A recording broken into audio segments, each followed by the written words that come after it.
Join the Artificers cast as we play The Wild Beyond the Witchlight.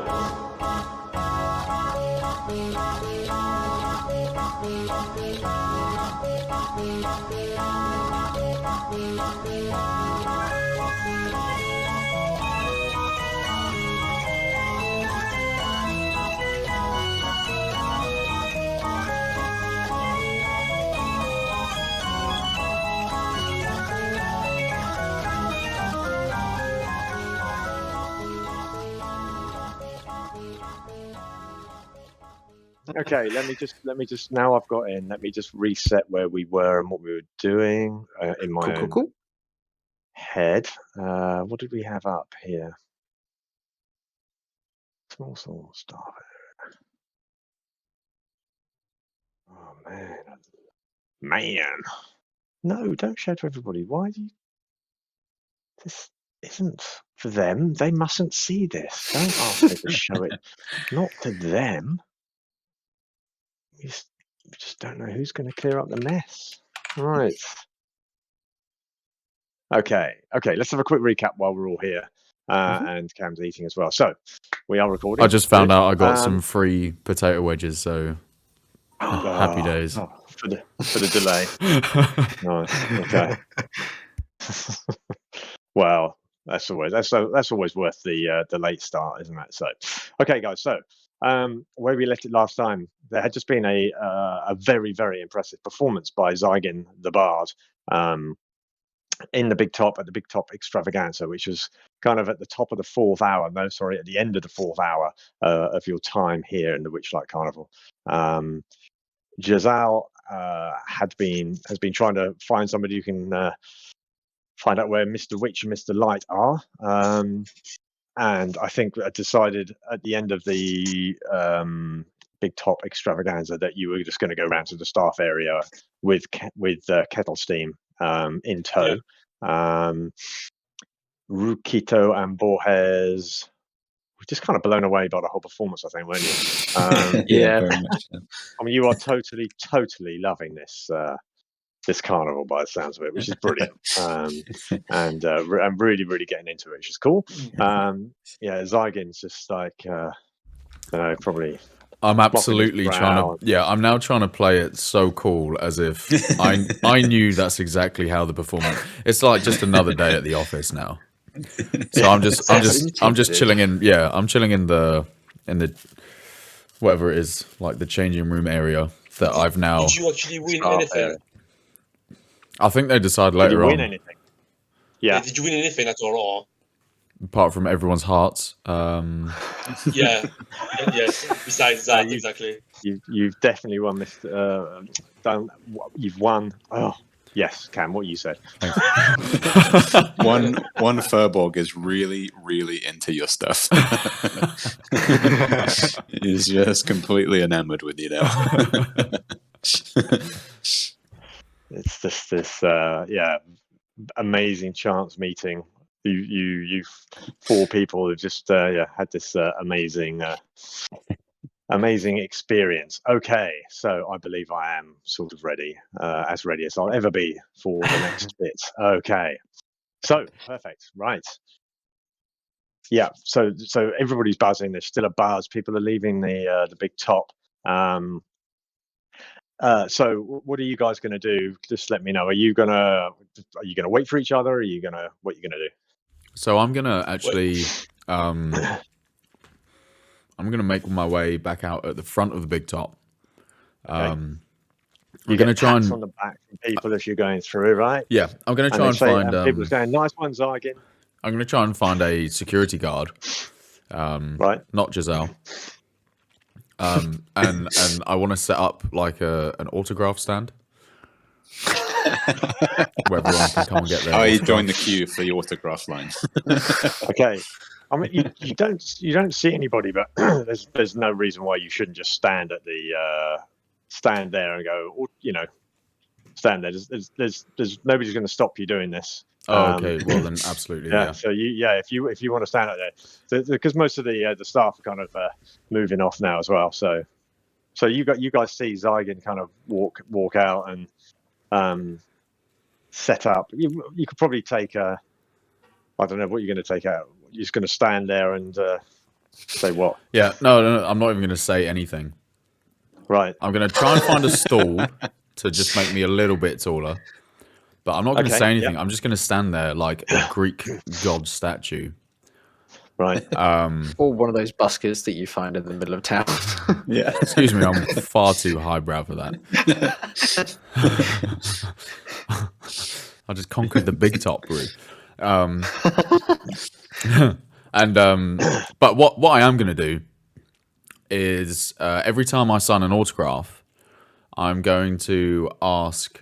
I'm just going to say like, oh, like you get to shake my hand if you can, have any information on a person of interest called Zabilna. No worries if not, you still get an autograph. But that's what you're sort of saying to people, or if anyone comes up to you. Well, I think was it Borges is going to come up to you. Yeah.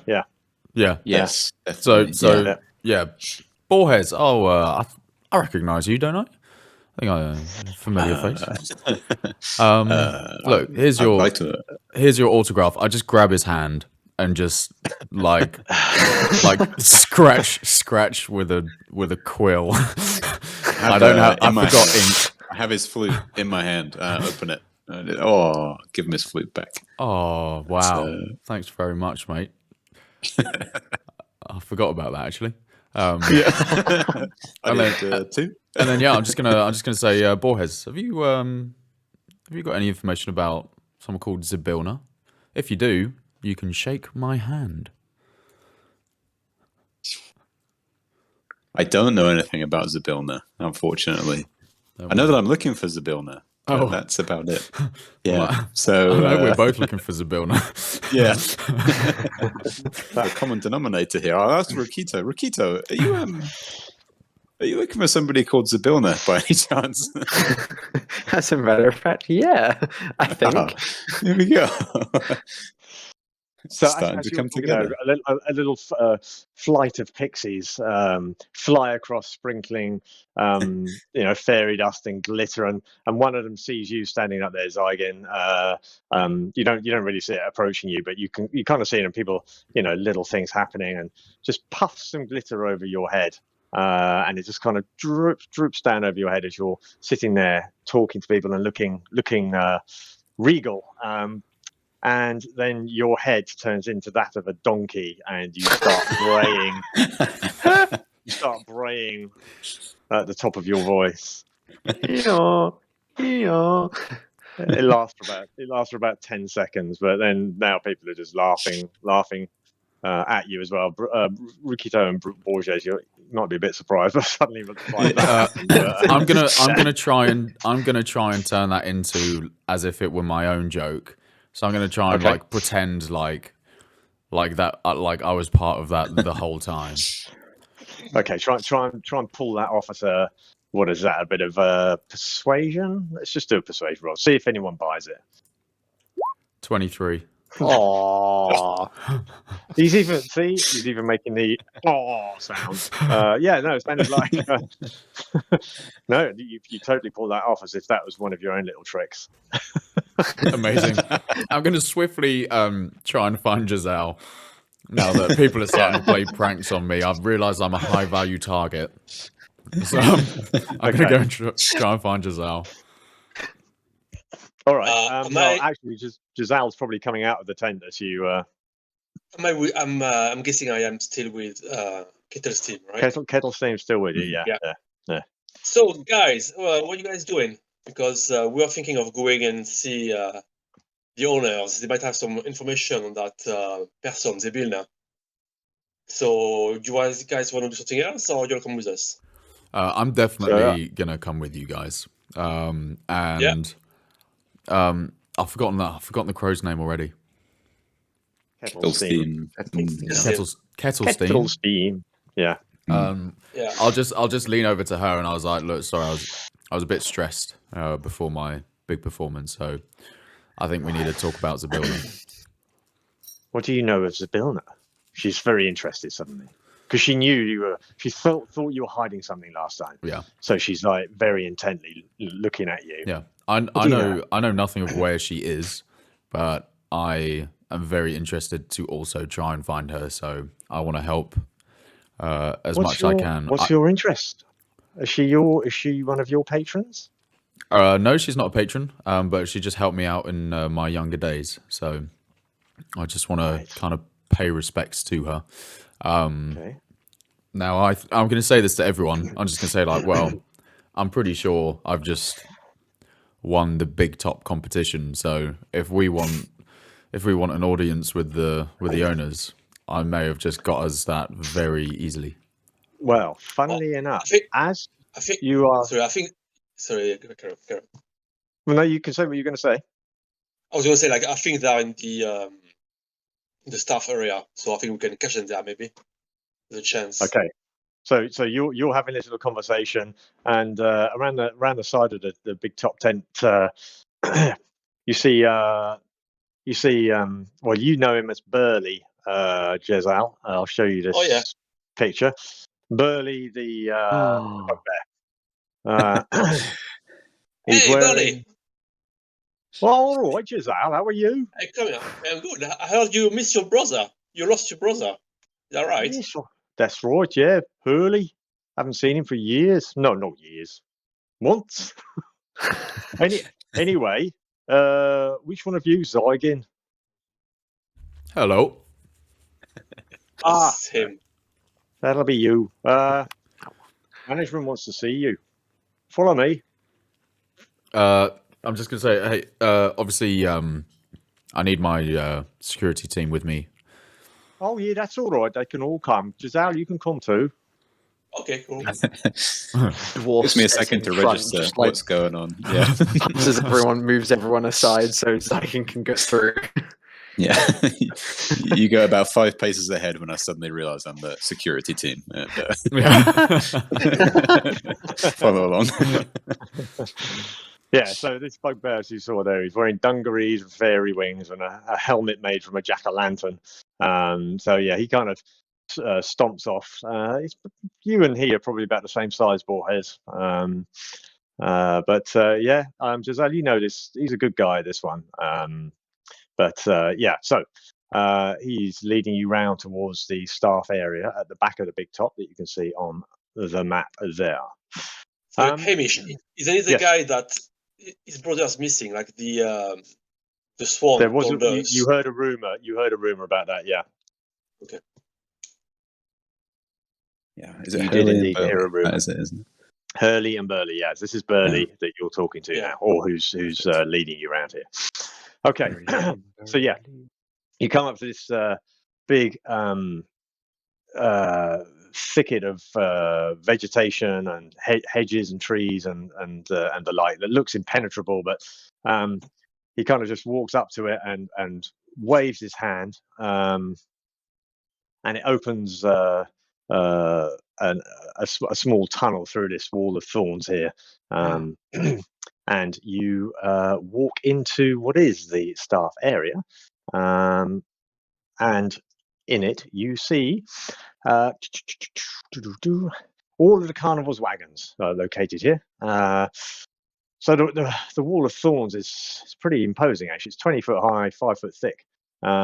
So you're going to struggle to force your way through it anyway. But obviously some people in the Carnival have the ability to get in and out. I'm going to zoom in on that for myself a little bit.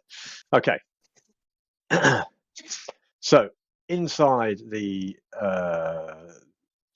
wall of thorns is a circle of 8 brightly painted wagons, one of which, as you can notice, is a glass enclosed water tank, and there's a very fancy wagon that Burley points you towards. He leads you and leaning against a particularly ostentatious wagon is an aging clown with a painted grin. He puffs on a bubble pipe and glares at you as the bugbear, ignoring the clown, opens the wagon's door and ushers you inside. Giselle, you know the clown as Thako or Thako. Stako. Yeah. Okay. Yeah, he's not. He's a bit of a has-been, but he's kind of not the happiest of clowns from what you've heard. What I should point out of game here is this within the carnival itself, there are well over 120 people who work in the carnival. So it's, although you may well know a lot of people, you're not like intimate friends. There's all sorts of people you kind of know and you don't see very often, all this sort of thing. So if you think it's a bit weird that you don't just have the whole run of the place, it is a reasonable sized organization. Okay. So you go in and Burley ushers you inside, and standing at the top of the steps, you notice there's a flamboyant elf grinning from ear to ear. He welcomes you into the wagon with a theatrical bow. Please come in. It's a delight to meet you all. I am Mr. Light, and this is my associate, Mr. Witch. He gestures to a stocky elf lounging on a bunk. Mr. Witch nods to you and doffs his top hat. I'll do. Like that. Right. I want to... I'm going to give you a picture of these guys. I don't think you've seen them yet, have you?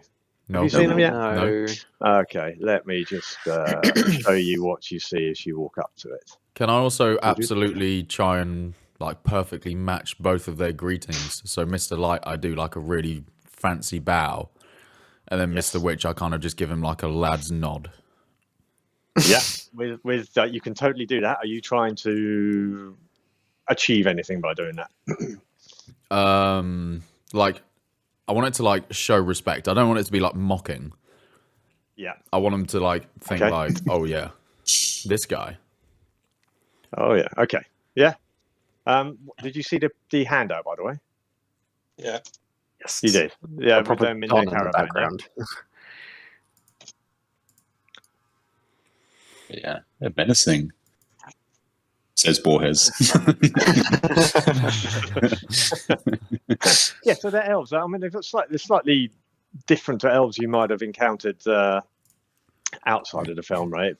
Fey realm, in that they're, one of them's very tall and thin, the other one's quite shorter and fatter, quite grey skin, but actually pretty pleasant looking. They don't look threatening to you as you walk in there. Okay. Okay, Giselle, is that for me? No, that's for everybody else, right? Yeah. No, because Kittersin said that he had an overall conversation, and yeah, fine. You can say that out of you can say that out of game if you like. Yeah. Okay. So, Mr. Light welcomes you in. Would you be Zygon by any chance? Pointing at you, Zygon. Zygon Looking at quickly you. finishes a cherry that he was eating. That a passing fan gave him. Yeah. I go, oh, absolutely, yes. So it's a pleasure to meet you, Mr. Light. No. Dear sir, the pleasure is all mine. What a performance that was. Absolutely marvellous. Well, everyone knows the big top performance is the opportunity of a lifetime. So I've been practicing for that for many, many years. Well, it's absolutely marvellous. Now, and he points to, he's holding in his hand this sort of scepter is the only way I can kind of describe it. Have we got a picture of that? Is it? Okay. Oh, well, I'll find a picture for you in a bit. But it's this. It's an ornate rod topped by a pair of butterfly wings, with lots of little bits of red glass all the way down the handle of it as well. And he points to it and says, "Well, this is the Witchlight vein, and I carry it with me all the time, and it picks up every nuance of emotion in the carnival. And if the carnival's mood is good, then we're all happy.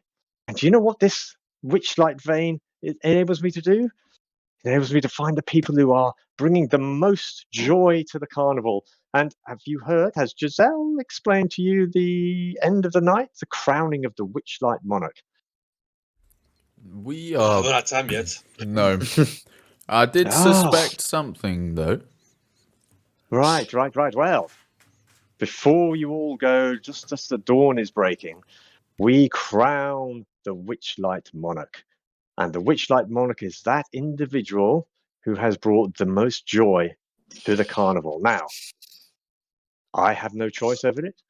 My good colleague and friend here, Mr. Witch, has no choice. It is the Witchlight vein itself that makes the decision.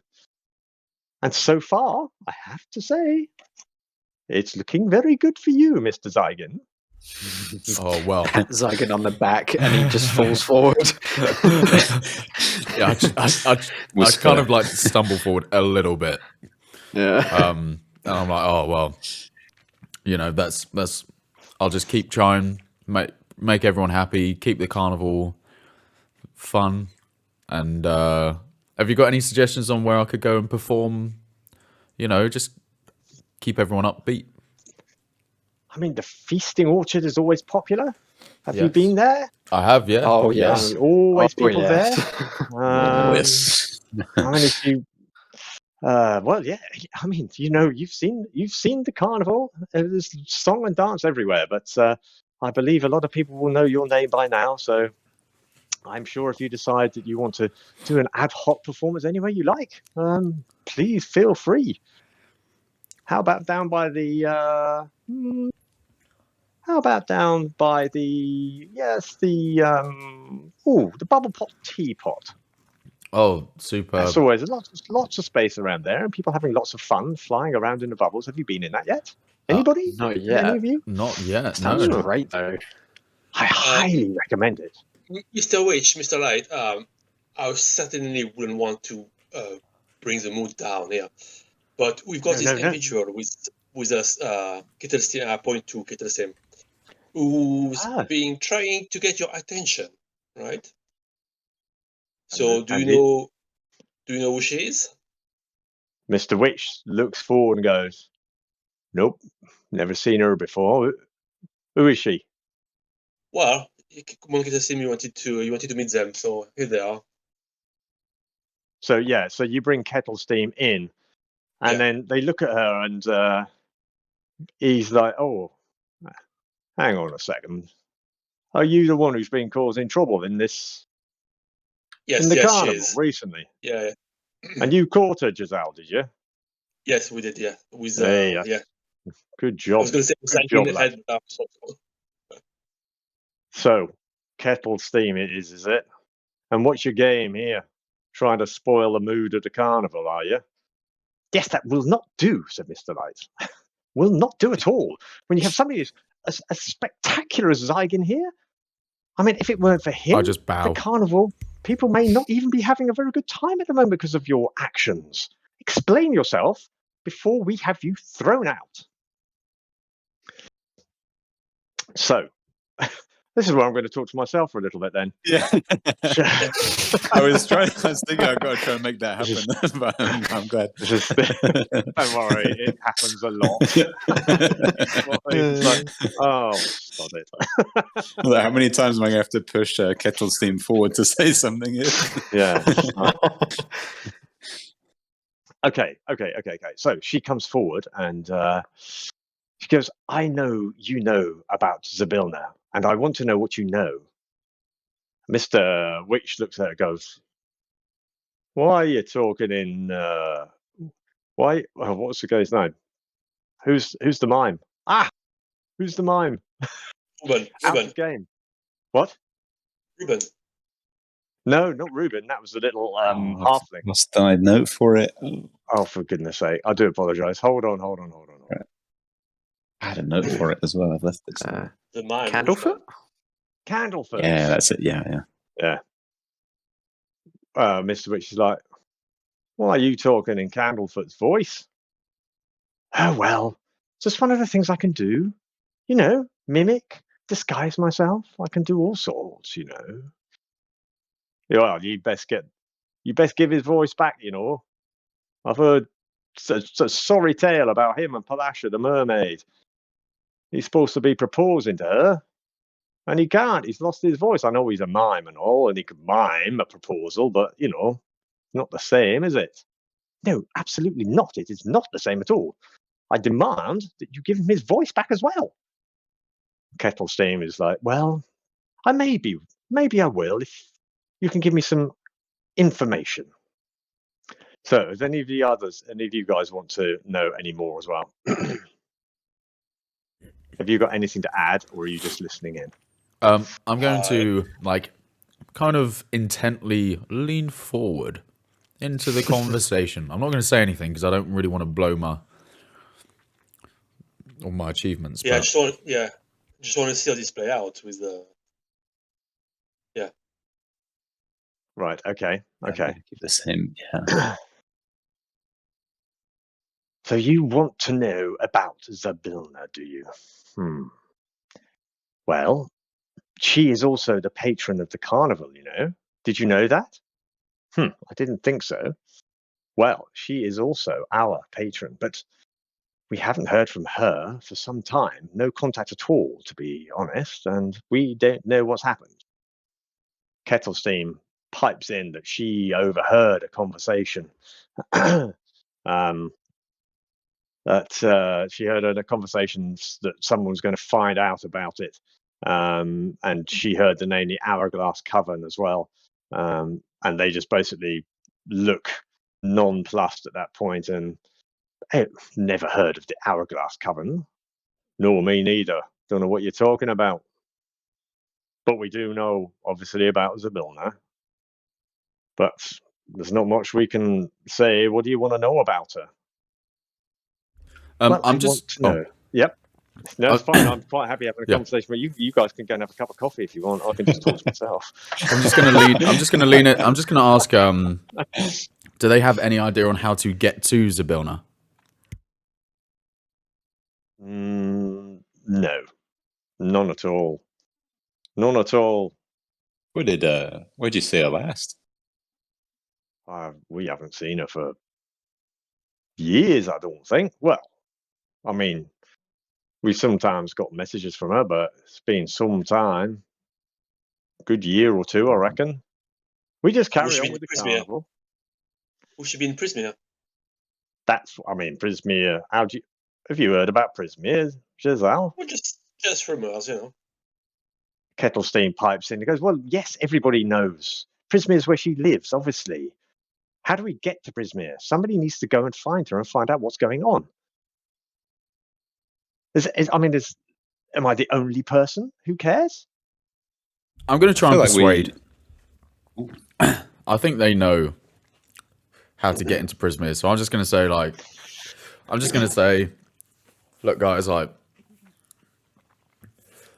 want to keep this carnival buzzing, but I need to take a quick trip to Prismeer before I can get back to entertaining everyone.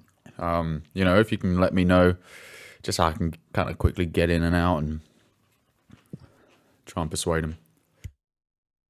Okay, so try a persuasion check.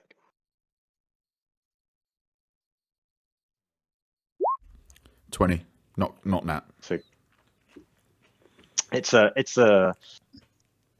I'm gratified. I'm gratified to hear that you wish to make this carnival a successful, if not the most successful one we've ever had, my dear Zygon.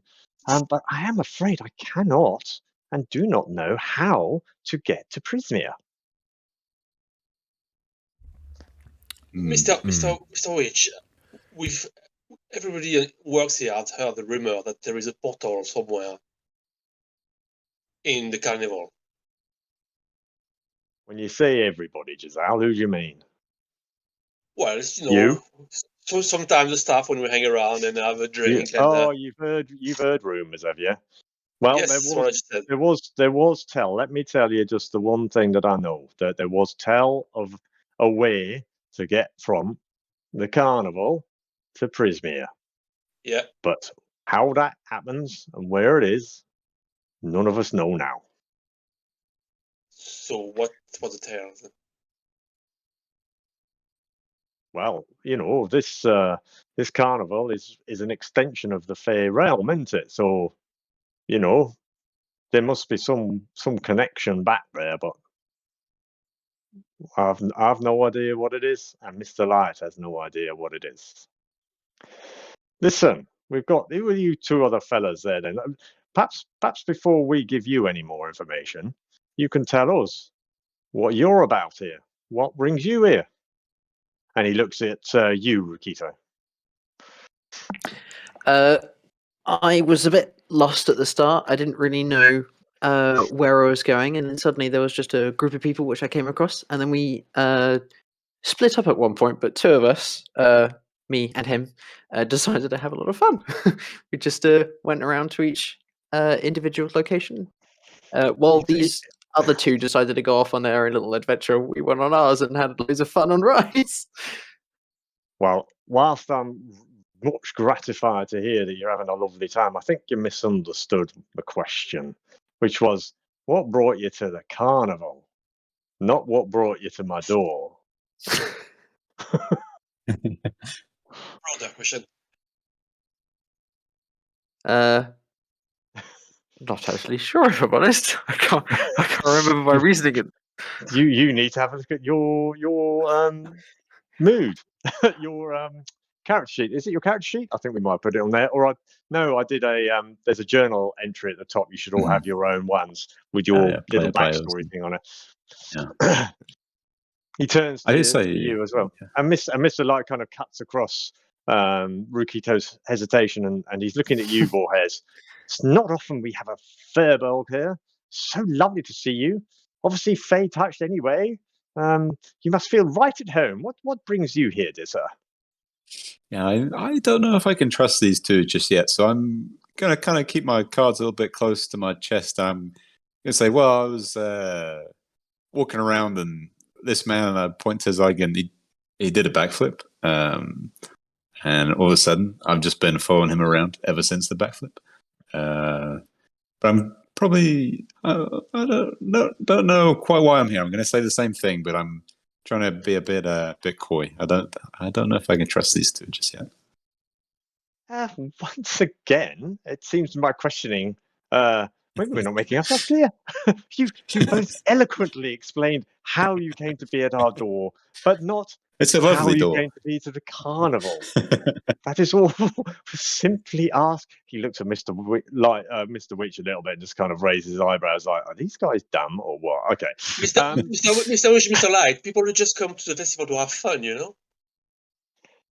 Some people have reasons, though, Jazal. Do they not? But maybe some they people don't have reason, I don't know. Some people have lost things. Some people are looking for things. The carnival travels through many realms and attracts all sorts of people, so who knows?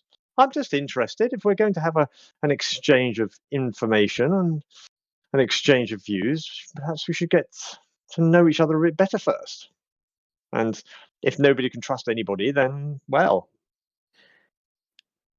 And the dwarf decides to knock on his steel helmet. You hear a big old clang as his ring hits it, and it's just like, oh, I have just remembered why I'm here. It's this old dwarven brain. It comes with age. Don't get old. I once came here as a child, and the reason I'm here is because I lost a toy when I was a child, and I've been meaning to try and find it. That is why I'm here. Ah, one of them. One of them, are you? I am indeed. You got in without a ticket, did you, when you were a lad? I think so. Yeah. Right. This seems to happen, and there are forces at work on the other side that are entirely beyond our control. But hey, you know, what's lost is lost. What's gone is gone. I think Borges has been biting his lip, just trying to keep this lie in. He's just been absolutely dying not to spill all the beans, and then here's Rukito and said, "It's the same. I feel like I've lost something or I've lost someone, and it came to me in a dream that I should come to the Witchlight Carnival to find it. Maybe a regal woman or a queen. That's what I'm looking for." Kettlestein looks sharply at you. Describe her. And she's. I won't make you do it. Okay, perfect. I'll just say she's kind. She's kind smile, and she has magical powers. And very regal. Well, that certainly sounds like Zabilna. Seems like perhaps people are being drawn here. Maybe she needs our help. I'm convinced of it now. We must find a way to Prismeer. Mr. Sorry, who's saying Yeah. that? Is it who's saying Kettle that? Steam. Sorry, yeah, no, I Just- can't okay, keep up with my voices. It's fine. No, sorry. Kettle Steam, yes. But Mr. Witch goes, "Thou well." He gets his watch out and goes, "Well, that's us maybe, but we've got things to do. Perhaps we can talk again a bit later." He kind of nods at Burley and goes, "Burley, if you'll show these people out, we've got things to discuss, me and Mr. Light." I just would like to ask, just before we go, good sirs, have you searched anywhere in the carnival for the entrance to Prismeer? I mean, to be honest, I've no interest in the place. We're quite happy here, aren't we, Mr. Light? Yes, we are indeed. This is our life's work and our pride and joy. We have no interest in going anywhere else or anything. I'm going to bow and leave. Okay. So, so Burley's kind of standing there going, "All right, gents, come on, let's leave the Mr. Witch and Mr. Light to it, and we can maybe come back later." Oh no, he's gone. Mr. Witch, I would just have just one last question. Like, I know, sorry to take your time, but no, Giselle, that's fine. Yeah. How long have you been owning the festival for? Right, out of game. I'm going to look that up. No, the question being that I've heard that they were not the original owners. So how did they get by to own the place, basically? Right. Okay. So you can see him sort of trying to count for good couple of decades, I reckon. Wouldn't you say, Mr. Light? Oh yes, at least 20 years, maybe 25. Yes. Who was owning the place before that?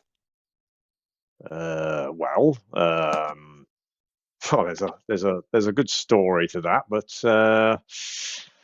well, maybe I'll share that with you another time, Giselle. Perhaps not in front of paying guests, as it were.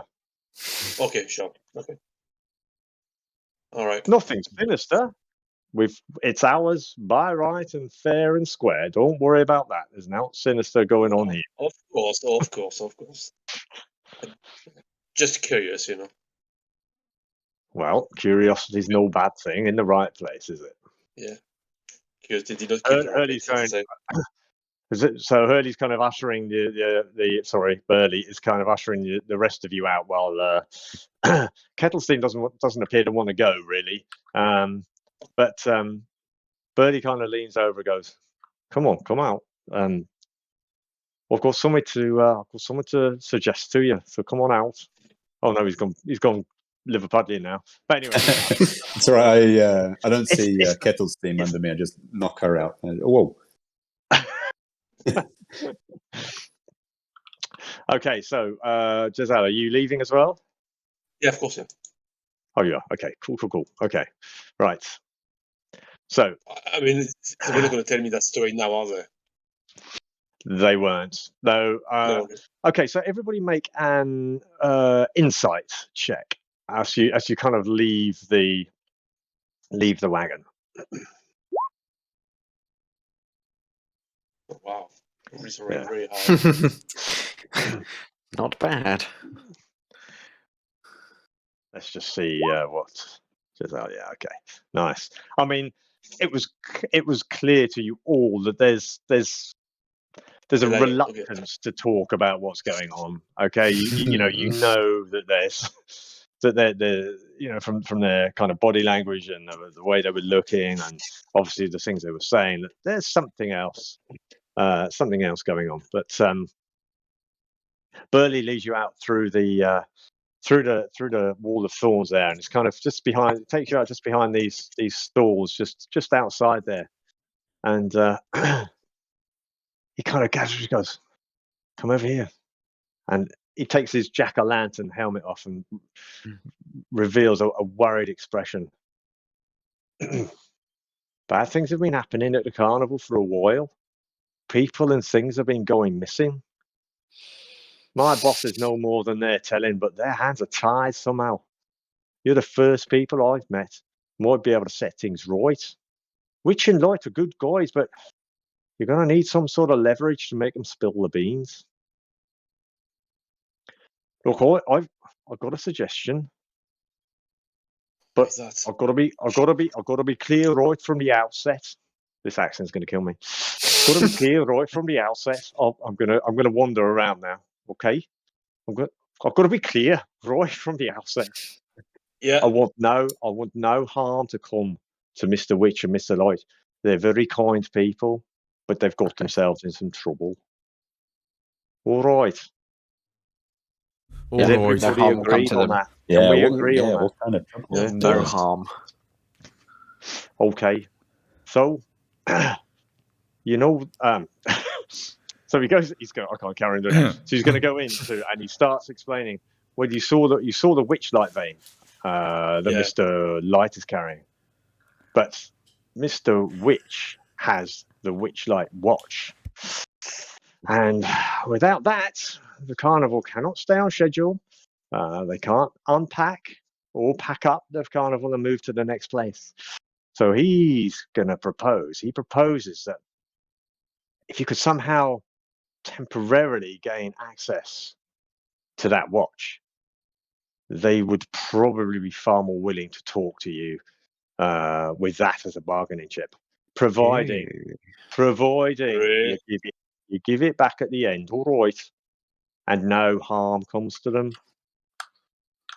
So it's the did you say it was the Moonlight Watch?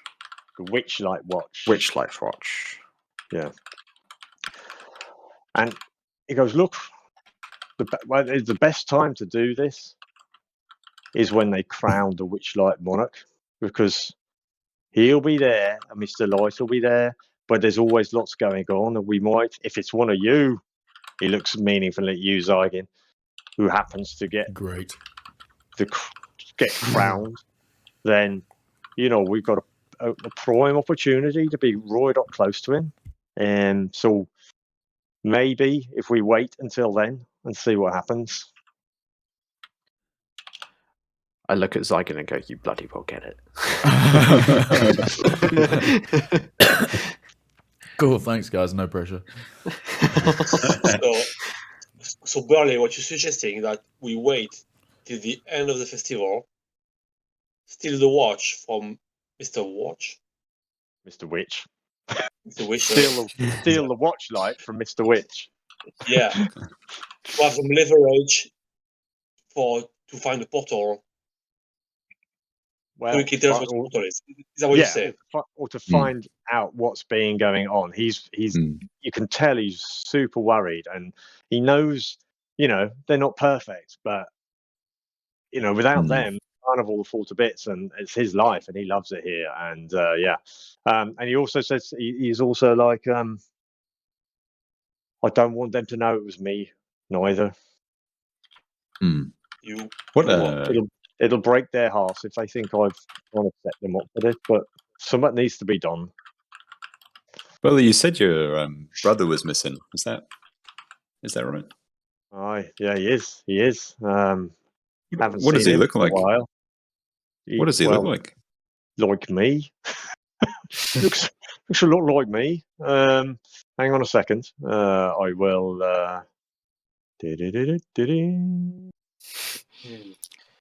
Sort of pumpkin is a squash. Shit, I need to find out where did we hear about him? Because out of game, from the Swan. When we were doing the boat raid, the boat. Yes, and he explains that. Some time ago, his brother Hurley went missing, and he has no idea where. And he doesn't know what happened to him, and yes, the Swan told you, he misses his brother tremendously. No one knows what happened to Hurley, but everyone knows he never really fit in. Yes, so nobody knows what happened to him, but she was very gossipy about that. So, all right. as you're talking to, so Burley's quite. He can see. I'm guessing. Sorry. Are you interested in this plan? Very much so. In Hurley, yeah. Two of you are. Yeah. Kettlestein wants to know. She's definitely interested. Yes. Okay. Zargin, Jazal. I don't know, like, do we want to wait till the end of the festival to try to find the portal, or do we want to do that before? I kind of think that we go along with that plan, but whilst we're waiting to go along with that plan, we come up with another plan. Okay. As a fail-safe Borges or and something Rukito different? have just spent hours just fucking about in the carnival. You must have found something weird. I was thinking maybe we could go and ask. You remember that the gnome Illywick? Because she's the one who asked me to look after you guys, and she might have some idea where the portal might be. Well, I mean, you have, I guess, rung a little bell above my head, or a little light bulb has probably appeared above my head. Big dwarf. Borges and I decided to go into a mirror maze, and I'm trying to remember. It was a midget. Little girl, I think. I say a midget. It was In the mirror. a halfling talking to something in a mirror, and when we went to go look, we couldn't find anything. So I wonder if the portal might be that, but I'm unsure because when we tried to search the mirror to see if there was a way of understanding it, we couldn't work it out. But I mean, I am a dwarf. I'm gonna look at both of them just like stone face, like, are you kidding me that you didn't mention this? Oh, earlier? that might have been a portal. Oh.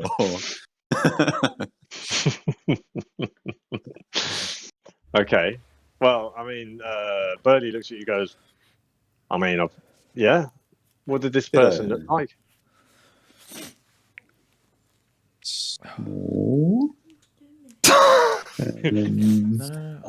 By the way, when you went to the Hall of Illusions, you were supposed to speak to the mime, right? And did you? So we figured out a marriage. We were a bit preoccupied, I suppose. Did you? Okay. So maybe you should go back and check. Yeah, maybe you two need to mirror. Yeah, go back through your steps and figure out who's miming to you. I don't know. Okay, so shall we agree to the plan with Burley to try to steal that watch?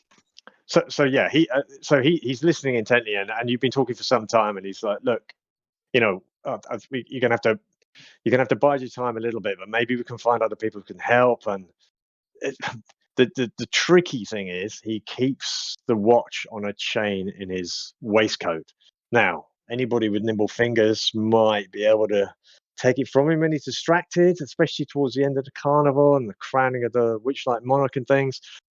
But we'd have to make a good distraction, and it'd have to be such that it's not going to harm him or any of the carnival goers and so listen, I can put the word around, and there's a few people I do trust very much, certainly Candlefoot and Palasha. I know they're worried, and Durdeground. Have you met Durdeground yet, Jazal? Have you taken them to see Have I? At Lost Property? No, you've not been. No, you haven't. No. Durdeground is a displacer beast, who also happens to run the Lost Property. Okay, but if you're going back to the Hall of Illusions, that's where Candlefoot is. Perhaps you could go down there, have a chat with him, and did I overhear this person? And he looks at Kettlestein saying, the one with Candlefoot's voice. I mean, have you actually got his actual voice? And she sort of looks a little bit kind of. Oh yeah. She looks a little bit sheepish and goes, "Well, okay, yes, I have." Let's go And there. Let's go there. she pulled a little doll out of her pocket, and it's a doll with a little scarf kind of tied tight around its neck. And goes, "Look, oh, it's a thorny stem, sorry." Oh, nasty. A little corn husk doll with a thorny stem tied around its neck. She goes, "Yeah, this is how I managed to take his voice so I could be more convincing around the carnival. Look, can I come with you? I can help you. I know I can help you. And I desperately need to find Zabilna.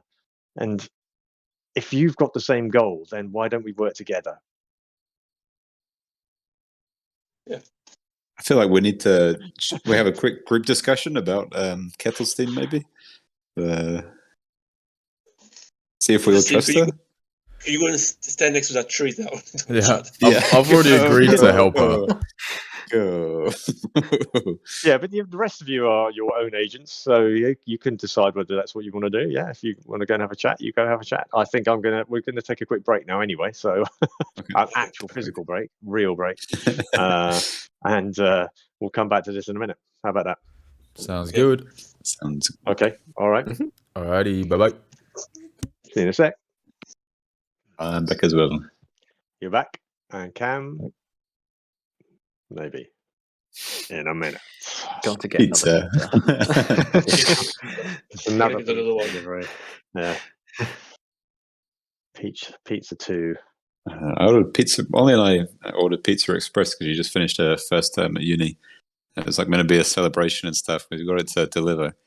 It came and it was literally just like a base Soggy of tomato. It was absolutely terrible. It was quite small as well. Like it didn't fit the box properly. It was just corn. It was just like that vegan corn stuff, just on tomato and bread. It was awful. It was so bad.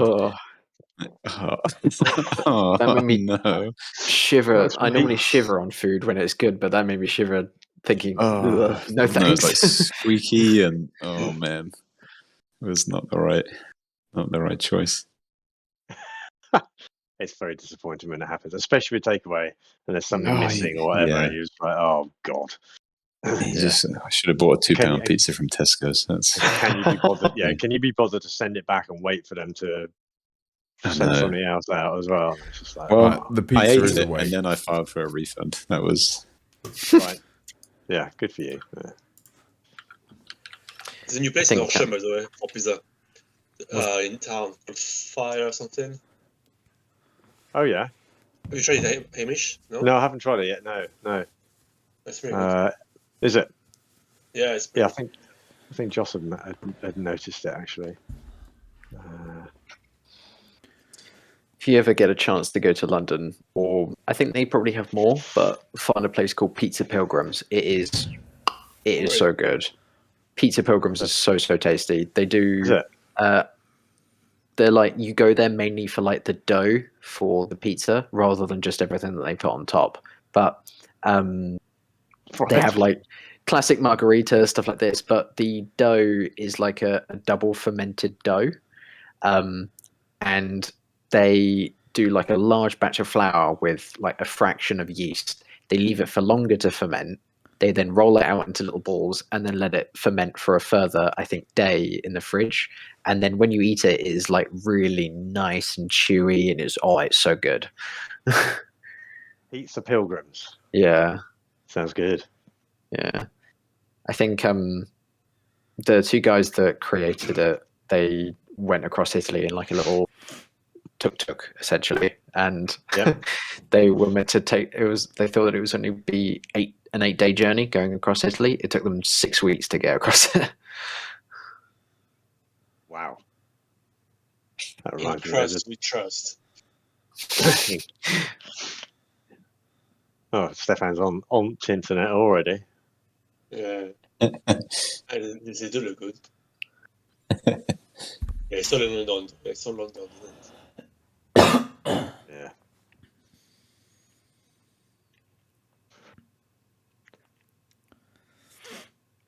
Sounds like there's somebody Italian in this Time escape in there. Cam, Yeah. Yeah. What? Oh, he's there. Right. he's back there as Dude, well. I've been here for like 5 minutes. I literally said, Why "Oh, I'm didn't you back." say anything? You Don't did. lie, you're- I you did. did not. This is all You being were on- recorded, so you're gonna hear the Right, precise moment when I say, "Sorry, I just finished cleaning up the pizza." Maybe you started the pizza conversation. Were you muted? I wasn't muted either. Wow. Well, He's like Loki whispering in our ears and keeping the conversation going, and it's just like, yeah, we were all about to have an argument about pizza. Yeah. You will be Anyway. glad to know that Borges has found a notebook in his pocket since the last time.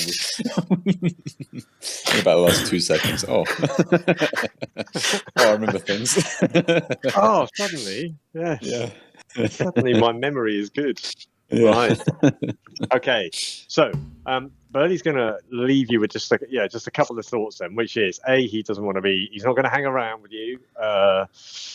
He won't take part in the heist, but he can certainly help you get in there. Obviously, it's not up to anybody other than this magical Witchlight vein to determine who the Witchlight monarch is, but it would be, as far as he's concerned, if one of you guys ended up becoming the Witchlight monarch, that would be great because it gives you a very good reason to get close to Mr. Witch and Mr. Light, at which point potentially they could be a distraction and you might have a minute to just take the watch and then see what happens from there and try to find out exactly what's been going on, and maybe everybody can achieve what they want at the end of the night. As he said to you, the watch is in his waistcoat pocket and fastened with a very small chain. That's all. It's always on there when he's ever looking at it. Yeah. So he'll be around if you need help or information, but he doesn't want to be seen to be sort of colluding too much with you guys when this all kicks off. He's going to have plausible deniability. Yeah, he knows his rights. Yeah. This man with a pumpkin on his head, he definitely knows his rights. He knows his legal standing and his terms of and employment. with that, he does put the pumpkin back on his head. Yeah. Moves his little butterfly wings on his back, his artificial ones, and says, "Well, all right, I'll see you around."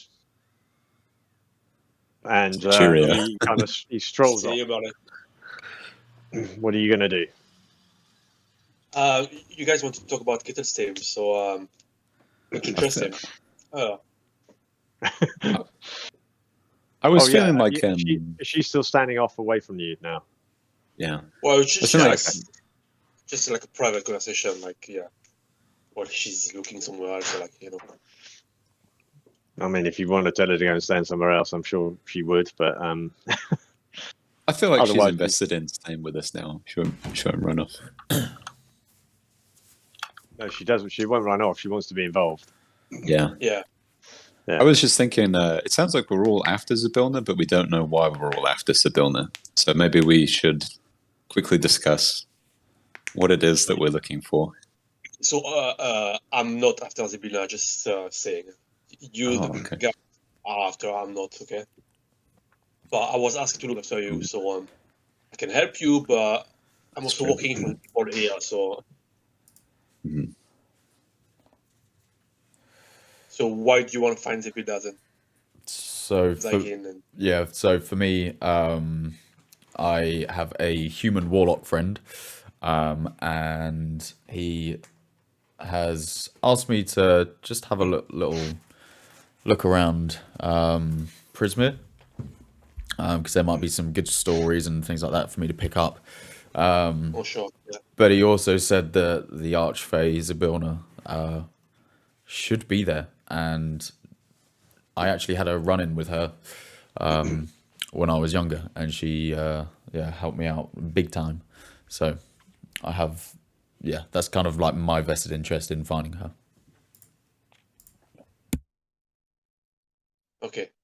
And Kittel's team thinks Zabilna has disappeared, right? So there's some concern about Zabilna, right? Yeah. I guess I have the Are same roughly as I think I grew up, and what I'm putting together is I believe I might have grown up in Prismeer in the Feywild, maybe with Zabilna, but I only have a really loose connection. It's like a strange memory kind of a thing, and that's who I'm trying to find. I had a dream. What I said a little bit earlier was true. That having a dream, and it made me come to the Witchlight Carnival. That was true. That It was much a lie. true. Yeah, the bizarre. It's all a lie. Yeah, This is a bizarre episode of Would I Lie to You, isn't it? yeah.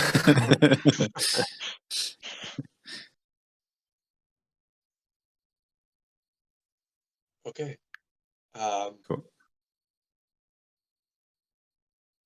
So yes, Rukito. And then Rukito was here. Did you explain what you? I think you did say, didn't you? You'd lost something. Yeah. Yeah, I lost a child. I lost a toy when I was a child, and I'm trying to find it. I think I'm more after a hag that is called Scabatha Nightshade. Apparently, she lives in a doll's house, and I believe this house is in Prismeer, so I do need to get there. Okay. Oh yes, that was a unicorn share, wasn't it? Yes. That was a unicorn share. Okay. We And invite. what- That toy, Rukito, that toy you lost. What is it? I was going to say it's like a little stone man, being a dwarf. I want to say something stupid, but any chance it would be in lost property? No. I have been told that it is in a hollowed out tree in a sylvan forest, so it is not in the lost property. I don't think. Okay. Right. That would have been an easy way to solve this, though, wouldn't it? Yeah. Adventure. All right, bye guys. I'm gonna take it. That's That a thing right synopsis there, of my free childhood ticket, is and there's just- lost property. You just basically go there and leave, and everything's sorted. Yeah. Okay. Right. Okay. What shall we do then? Shall we go back to the Hall of Illusions and get Kitter's team to get the voice back and check that mirror, or shall we split? What shall we do? I mean, I'm down to go back and Yeah. retrace some steps. Yeah. So Yeah. I feel like the there's mirror. people that I'm understand. like the mirror world. The mirror Yeah. world. Yeah. Um, Oh, I remember as well the Look at girl. them She had shine. a pig head, I think, the Hall of Illusion. maybe a Pig pig mask? body, pig mask, something to that effect. Pig. Yeah. That's Well, right. Yes, it was a little girl with grey skin and a kind of half her face covered with a pig mask. Yes. Yeah. Well, yeah. I'm I heard gonna any such I'm gonna head stories. to the Hall of Illusions if anyone would like to Yeah. join me. I do think And maybe if and we if you- yeah. Okay, let's go then. I'm kind of interested in the lost property. I don't know if that's if we were thinking a split would be a good way to do that or not.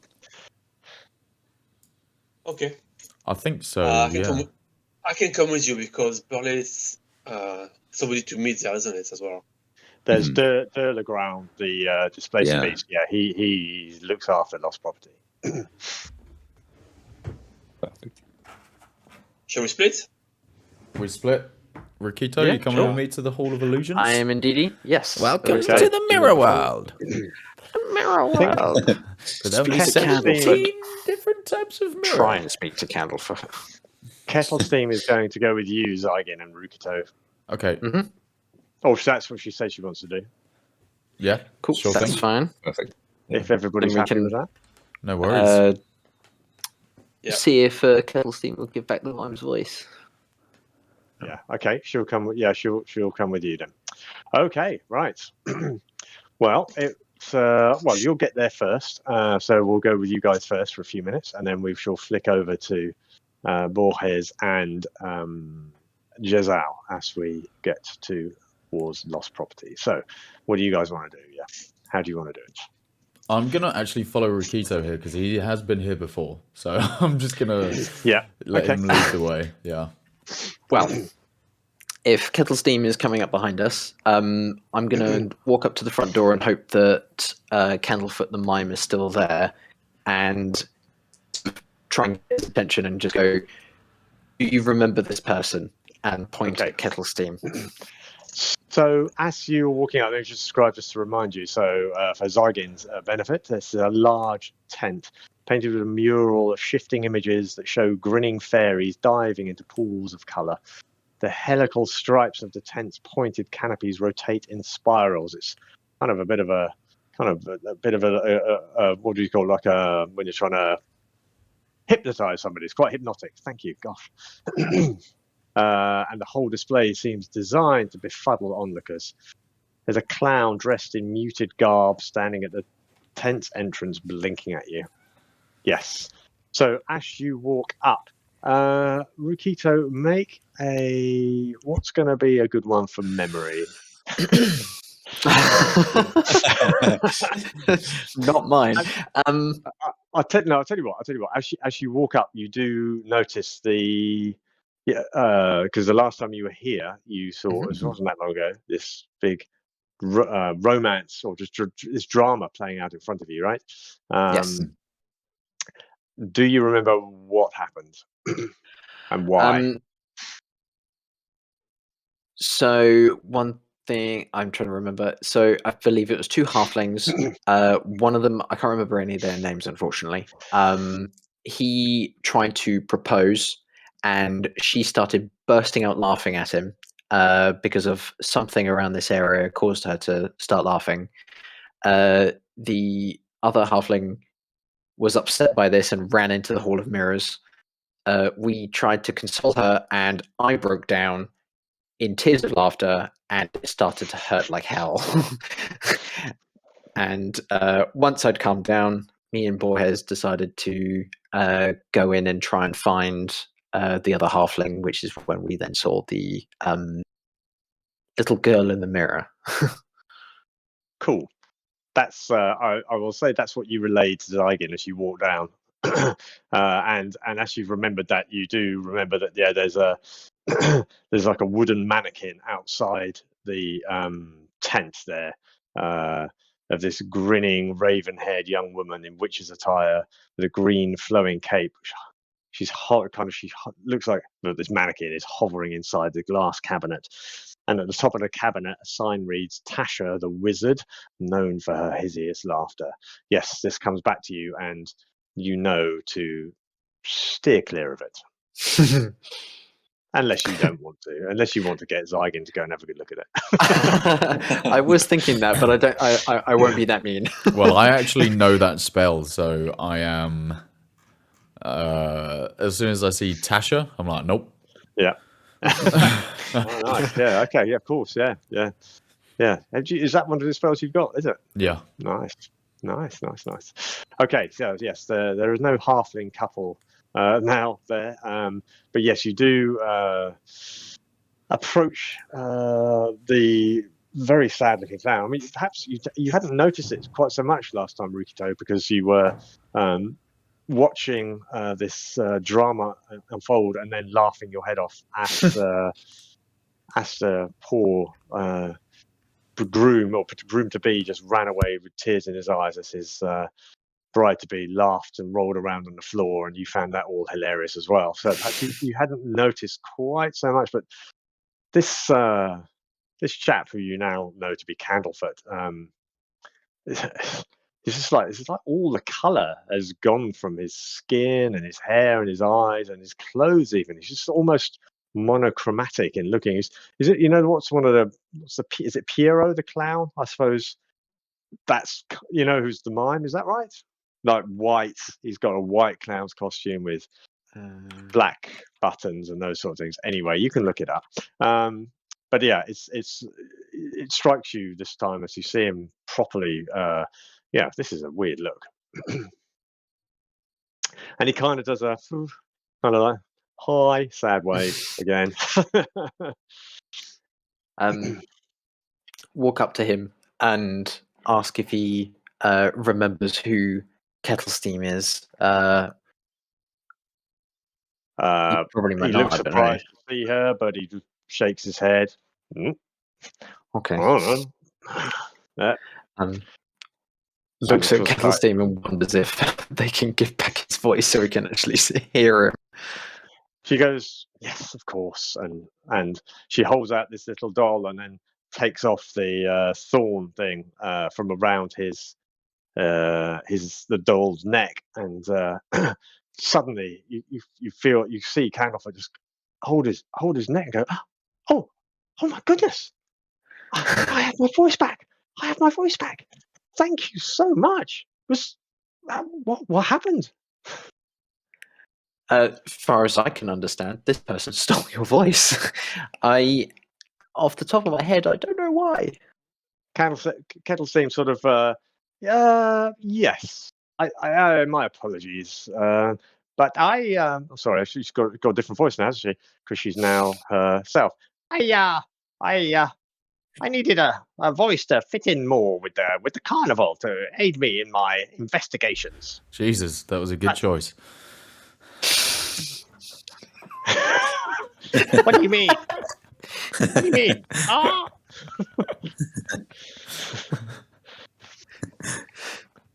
The Candlefoot looks kind of like annoyed, but also delighted, and he says, "Look, I must go and see Palasha. I must.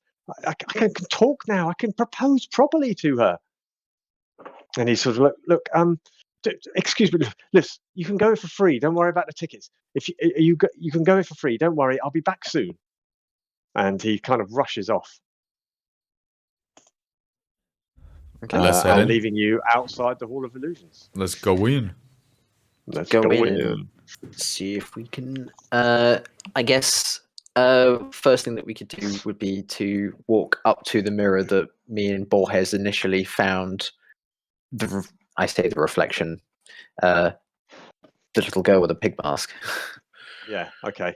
So you go through the same process. So Zygen, as you walk past Rukito, you've seen this before, where you start off with a very young version of you. And Zygen, what did you look like as a child? You know those like kids where you call them like the golden boy.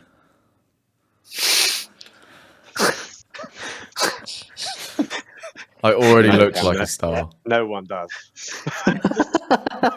Already looked like a star. Only you. Right. Okay, lovely. All right. So you just look like this super confident little sod looking back. Just has the face for performing, for sure. Yeah. Okay. Yeah, you can see future star written all over it. Yeah. Okay, lovely. Yeah, and then as you progress, you kind of obviously it's a mirror, so you're going to look in it because it's you, and you see yourself kind of going through the various stages of growing up to where you are, and as you walk forwards, you start showing yourself being older.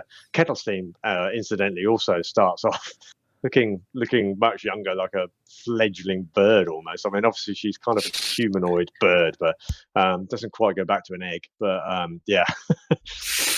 looks like with like little birds look like they're very scrawny and feathers jutting out everywhere. Quite cute in some stages of her life. But once I realise that I'm getting older in the mirrors, I stop looking. Yep. Okay. Rukito, you can still see him in the mirrors. You can still see his reflection in the mirrors. What do you think you see? Fuck you. Well, what I see is that he no longer has colour in his hair. It's going really raggedy and grey. Wrinkles are slowly starting to appear, but you can tell that he's trying to hide them to the best effort. Oh, it looks like he's had work done, does it? Yes, but it's like botched magic. Right. Really tight stretch lines across his forehead. Yeah, it's just like the upper parts of his cheeks are incredibly smooth, but you can tell like around the eyes he's got crow's feet. Okay, awesome. Lovely. So again, you don't see any of this. Yeah, Obviously, no, you're thank reversing God. your eyes, and Thank God. I don't think Rukito is explaining this as he goes. Obviously, Rukito, you see yourself as you get older into what was it? Quite a venerable dwarf. Yeah, a dwarf with like Yeah. a receding hairline, and it's all gone grey now. But I try and keep it in plaits. I think I remember saying. Oh yes. Yeah. Okay. Yeah. Keeping the style for far too long. Mm. But just you're not gonna give up on that long big plait at the back of your No. head with the rest of your head bald. Yeah, okay. Yeah, I know the feeling. Right. Okay.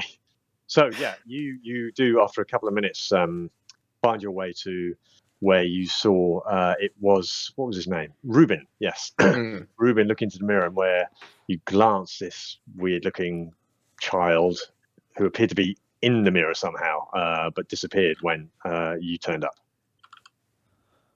Because Reuben, I try and explain to Zygon that Reuben was previously speaking to this person in the mirror, but it was only until that we came over to check on Reuben that this little girl disappeared.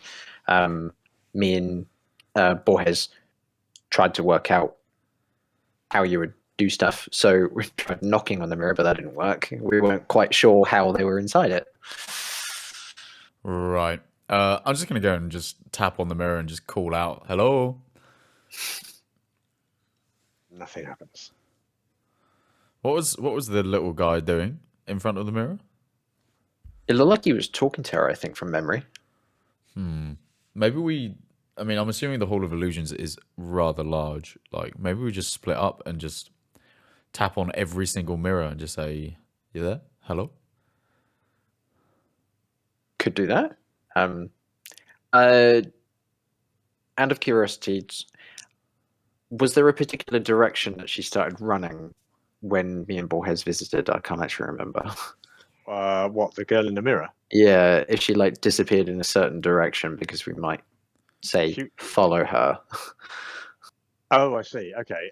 Well, she appeared to be inside the mirror, or the other side. The other side of the mirror, and just turned and walked away, but then faded from sight. Right. I see. Okay. Cool. Yeah. Do you remember? Did you write anything down? I think Reuben. I will remind you. Reuben did reveal to you that the girl in the pig mask had asked him if he had any regrets, and said that if he did, she knew someone who could help him. He just had to follow her. Okay. Has Rukito just said that out loud? Yes, I will say. I'm assuming. Do you want to say that out loud, Rukito? Yes, I have. Okay. I'm gonna put on the biggest performance of my life. Go, oh, what a life full of regret. Oh no. I think you need to come up with some of those regrets. Oh, I regret being so talented. I regret not giving anyone else a chance at the big top because I was just so good. I mean, if the mirror could actually come up with type on it, it'd be like weird flex, all right? Okay, which is not a regret. Anyway, sorry. Yeah, carry on. That's good. No, keep going. I regret ever considering getting anything done to my face. I know I'll never do that in the future now. It's like a future regret. Right. Are you trying to persuade the mirror that you're regretful? Yeah. Well, yeah. Persuade or perform. Either one. What would you like to do? I would make it. They're both fine. So let's do it as a performance. Yeah. Go on then. Come on, baby. Super regretful. 14. Shit. 14. I mean, it's quite convincing. Rukito's not really buying it, but nothing. The mirror doesn't seem to respond to your regret stories. Okay, I'm going to try one more time. Okay. I regret not learning a rhythmic instrument. A real one. That's a real regret. That is a real that's real talk, right? Yeah. That's from the heart. That's from the heart. But there's also some persuasion in there. Go on then, try it again. Yeah. Hey. So you're such a performer that you can't even be convincing when you're being real. You're only convincing when you're lying. So fake. Proper actor. God. No. I mean, you see the role, but as far as you're concerned, nothing happens. I mean, it's not like it was any worse or more. As far as you're concerned, you said a real regret, and nothing has happened. Yeah. I'm going to turn to Rakito and be like, "Come on, man." All right. By the way, none of those were real regrets. Find something. So we'll do your Rakito's regrets, and then we shall flick over to Borges and Jezal. Because I look at Zygon and I say I'm not quite sure if yours are genuine or not, considering the show person that you are. So I'll try and say one of mine. I regret that I came into this park as a child without a ticket. All right. Go on then. Are you that's honest of you. So roll a persuasion. Persuasion. 20. Beast. 20. I mean, that was a heartfelt regret. It was a genuine regret, but nothing happens.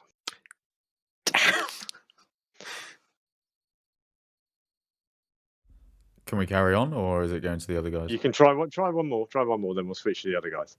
I'm gonna start. Okay, I'm gonna start playing really sorrowful music as like a background to Rakito.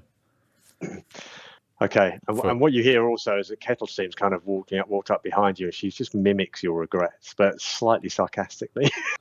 Well, that's fine. None of them were true. She's just like, it's quite just an accurate version of your voices, but just ever so slightly, self-absorbed and sarcastic with it. Anywho, one more then. Come on, Rukito. Wonder if crying or pretending to cry at the same time as saying my regret might make a difference. I'm going to sympathy cry. I'm going to sympathy cry because I'm wondering if, because Ruben ran in here sobbing his eyes out, the ghost, the mirror child will appear to us. So I'm trying to think of something else. What would my character regret? So much that you would cry. I regret the real crybabies are not in here, are they? Because all you'd have to do is play music. Just play some music. I regret that I never took that stoneworking class back in the mountain, and I start sobbing. I mean, that probably is for a dwarf. That is a dwarf who never took a stoneworking class. That's a deep-seated regret. You roll with advantage on that one. You may not sob, but you may have a tear in your eye. All right, it's persuasion, isn't it? Yeah, I can't see a dwarf sobbing. Can I also do a performance for a sympathy cry? You try if you want. Yeah. 24. With advantage. Okay, with advantage. Yeah. You cry like Gimli cries in the Tomb of Balin. No. You're not even upset, mate. No. Okay. I mean, Zygon appears genuinely moved. I mean, he's back to acting, which is when he appears the most genuine.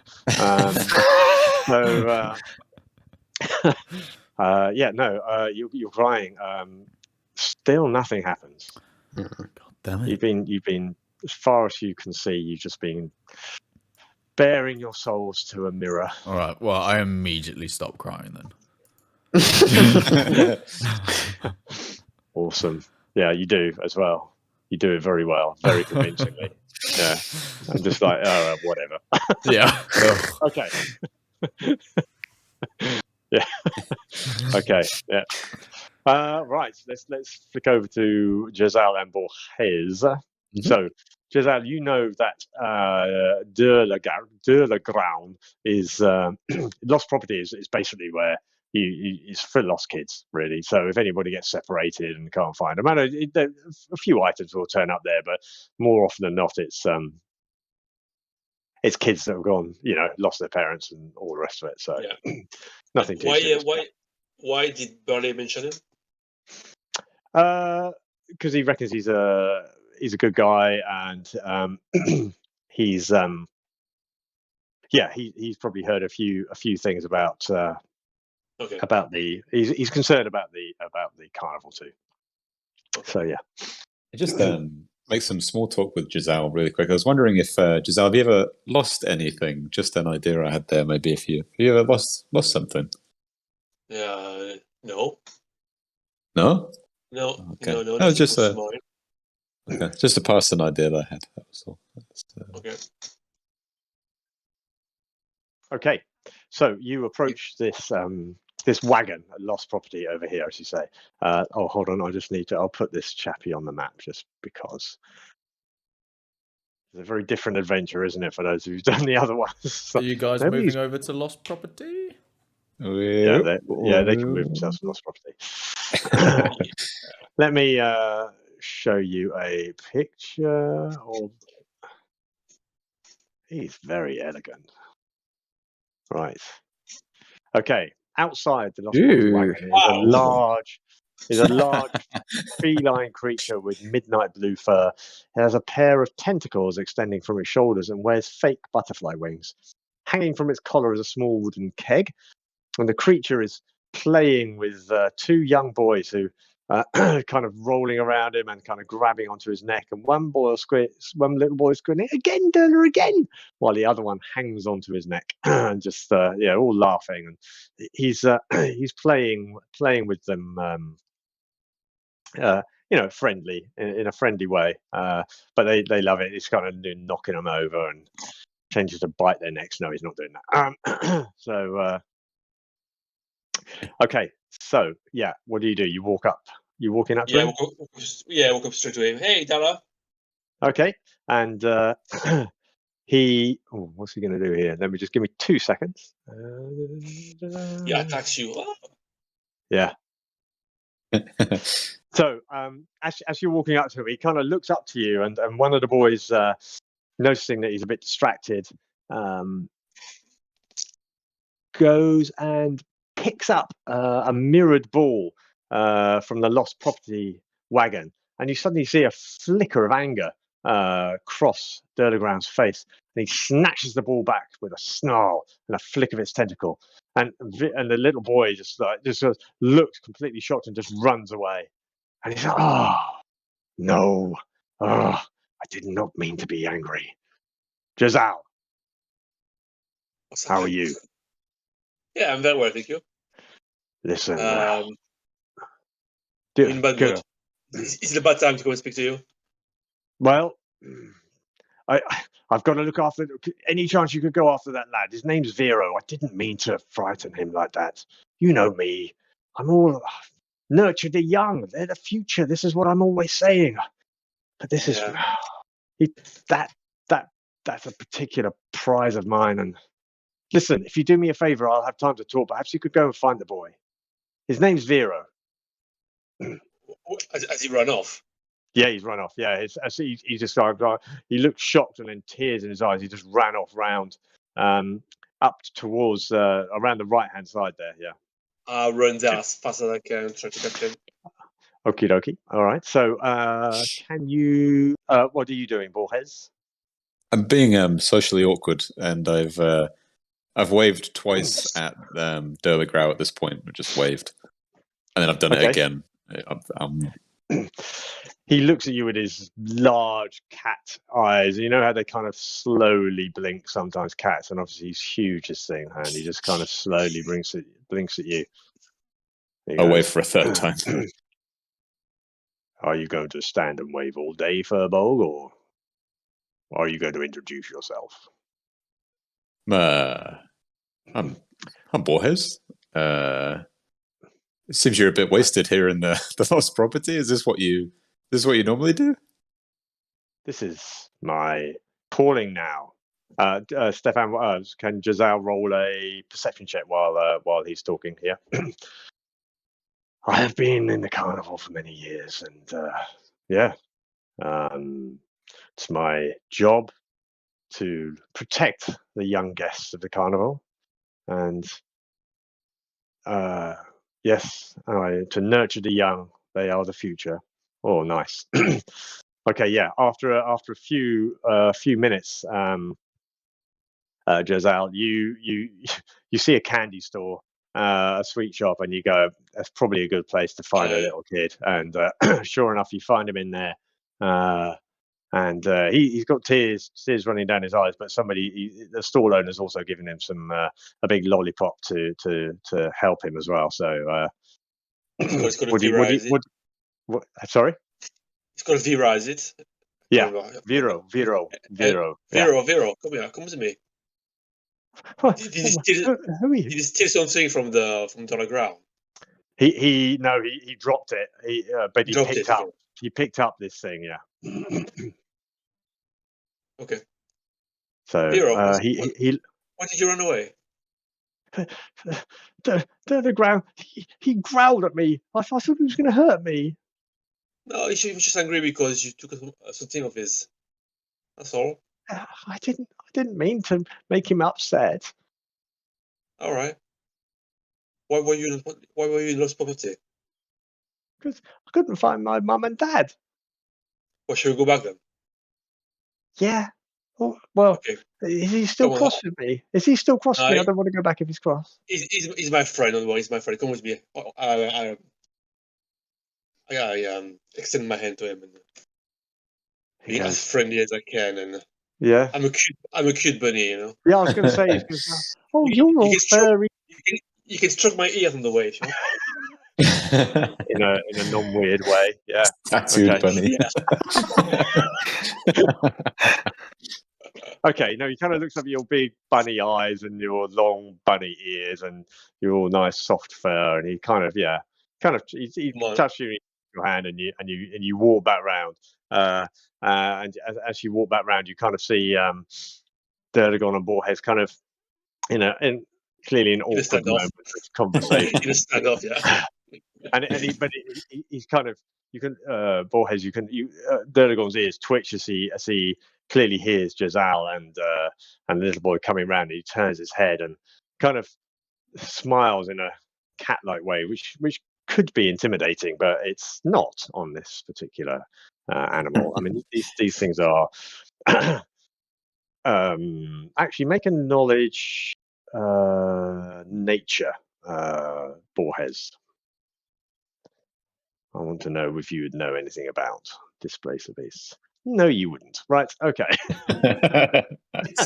You've heard of displacer beasts, but you've never really known much about them. Other than what you've heard, tends not to be good. But clearly, this one is different, and things in the carnival are different to the way they are outside somehow. But normally.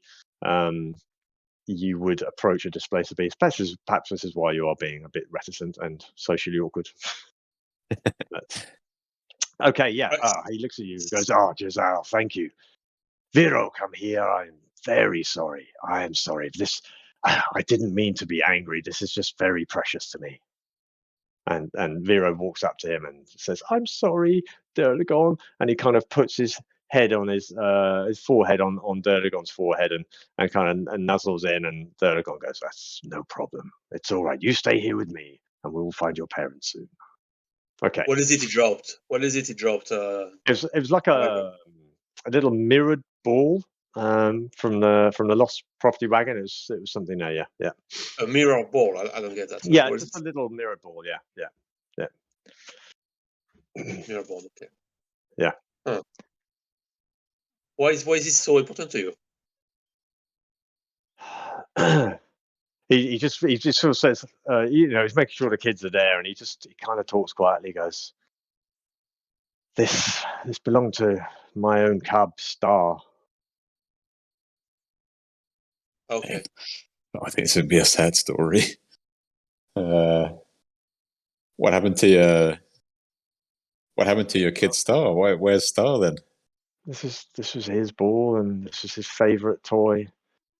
Well, that's why I reacted, is because it was his, and well, he just disappeared one day from the carnival. Nobody knows where. Nobody saw him go. There's lots of people disappearing from this carnival, isn't it? It's funny you should say that, Giselle, because Yeah. things do go missing from here. I'm worried about Mr. Witch and Mr. Light. They're on edge. And well, I don't know if you've heard anything, Giselle, but Nope. well, I don't know about you, but something's going on with them. Have What do you you think that is? maybe? Do you know what? I don't. This maybe it's to do with the disappearances. Why are things going missing? I mean, have you heard Yeah. about Hurley? He's gone missing. Yeah. Hurley's Who do brother, you- Hurley Star, yeah. he's gone missing. Yeah. People seem to go missing and things go missing and nobody knows where and they never get seen again. Do you know anything about Zabilna? Does that mean anything to you? No, I'm sorry, no. Should I? What about the Hourglass Coven? Does that mean anything to you? No, I'm sorry, I've not heard of that either. This sounds Okay. like you're investigating something, Giselle. Well, you know what? We thought there's maybe there's a portal somewhere in the Where? festival to Prismeer. And yeah, I have heard of question. Prismeer. Yeah. A You don't portal know anything. in the portal carnival around here. Yeah. that nobody knows of, but which people may, you think, disappear through, for example? Yeah. That will explain some things, right? Kind of, he's looking. Yeah, he suddenly kind of perks up. So this is news, and this is a chance. Maybe he's just kind of, you can see a little light of hope in his eyes. Have you talked to Witch and Light? I mean, maybe you should spy on them or something. Well, we spoke to them, but they don't want to tell us anything. Like they're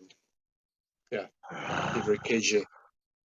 He kind of growls in his voice. I could make. I was hoping you have like any information, really.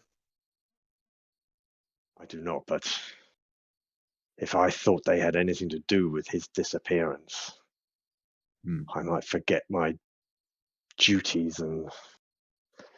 Who else knows about this, Giselle?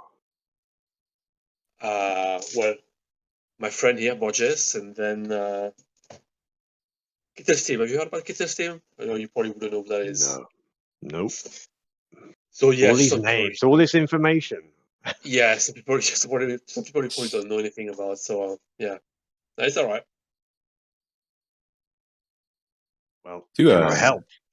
I need. Do you have anything in Lost Property maybe that looks like a portal or is portal-like, or maybe you don't know quite where it came from? There are many things in here, but no, I mean everything. There's nothing magical in here. That we make sure that anything of that nature is its owners are found, and anything else. Some people lose things and don't come back for them, but most things do get collected as the carnival ends. Borges, can you detect magic? Yeah, I got a bit of a feel for it. I can't remember if I've. I think I can. Yeah, I can detect some magic here. I think that's what I'll go for. Is it a once a day thing though? I think. I can't do it remember. already? Yeah, I did already do it once, and I can click on it. You'll see it on your character sheet somewhere. That's one thing I've closed down because I was having 10 minutes. Well, Mozilla wasn't launching things. I seem to remember reading it was only once a. I have to have a rest of some kind. A short rest. Yeah, you have to have a short rest to do it again. I think so. You wouldn't be able to do it again now. Yeah. No. And when you did do it, there's a lot of magic around. I mean, there's pixies dropping pixie dust everywhere, and But you would get a feel of anything with strong magic, obviously, which I can't remember where you were doing it last time, but yeah. It was in the Hall of Illusions. I remember there was a cabinet with something on it. We didn't check it out. Yes. Yeah. That's right. Yes, that's right. Yes. Well, I guess. Okay. Well, Deligron, do you have any idea of maybe where to anything suspicious that you've noticed that we could look around at? Anything in the carnival? Maybe where did these boys lose their parents or something like that? Now you're making me think. I mean, almost every time some children get separated from their parents, and it's just that the parents are, I don't know, under some spell, or they're off flying somewhere temporarily, or probably just turn themselves into pixies or something. But you're making me think. But no, I mean, this is it's so preoccupied. I mean, thinking about Star and looking after the young ones who get lost here, and just hoping one day. But now I know of nothing, but I will keep my ear and eyes open. And if I can be of any help, let me know, because if there is a portal and you can find your way through, and this is where people and things have been lost, then, well, maybe Star is there too. And we shall leave that at this point. Because it's 10 o'clock and that's our allotted slot. So we've left Zygin and Rukito and Kettlesteam in the Hall of Illusions, having crying in the Hall of Illusions. Poured their attempting to. Yes, telling their secrets to themselves in the mirror, which is quite therapeutic, actually. Anyway, didn't Michael Jackson say about the man in the mirror? Man in the mirror. I'm talking about the man in the mirror. Yeah. Anyway, we suddenly all take damage out of nowhere. Just yeah. Psychic damage to you, So you guys have also talked to Derdegron and found, obviously, yes, sort of yet more evidence, I suppose, and a possible partner or ally, if you like, if you come up with a plan that might find this portal to where people and things apparently have been disappearing. Okay, very good. Well done, everybody. It's beginning to take shape. Yeah. In the fourth episode. It's good. There's still plenty to explore, plenty to be done. And a good few hours. What time is it in the festival? Yeah, this is another hour. So we've effectively done 2 out of game. The game suggests that real-time game is what we do. So I'm going to say we're moving on 2 hours again. So effectively, probably got a couple of hours left. So next game, towards the end of that game, we might well try and get to the crowning the Witchlight Monarch. We'll see. I don't want to rush anything, and I don't want you to not, do whatever you want to do here. There's loads of things that you can do, all of which may just be for fun or may give you information. I don't know. Did you say that after 5 hours in the festival, we'll be leveling up last time? No, we did not. We go up 10 levels, no? No, I'm sadly not. I know exactly when it will happen, though, so don't worry. Okay.